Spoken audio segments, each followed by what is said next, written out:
Uy, kagrupo nila yung top 1 natin, oh. Wala na, panalo na yan. Sana all. Madali lang to. Alam ko kung paano gawin. Tara, mag-start na tayo. Go! Ako na bahala magsulat sa Manila paper. Marunong ako mag-calligraphy.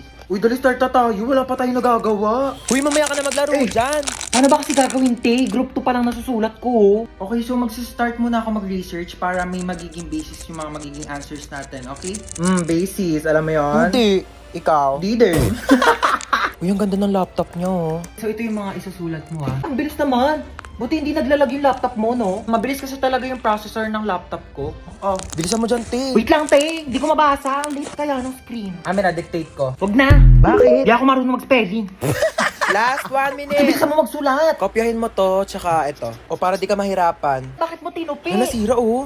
Don't worry guys, hindi yan nasira. Ganyan talaga ang laptop ko na Asus VivoBook 16 OLED. Natutupi talaga siya ng ganyan kasi meron niyang 180 degrees hinge. Ay, ang perfect natin. Nakahiga lang yung laptop ko. Mas madali ko nababasa. Long angas, natutupi yung laptop niya. Uy, magsulat ka na. Ay, Palabas na ng sorry, pintuan sorry, yung te. sulat mo, te. saan mo nabili yan? Binili ko to from Asus Cool for School promo na extended pa hanggang September 17. Teka, papabili ako kay mama niyan. Bumili na rin kayo para naggaganto na rin ang laptop nyo.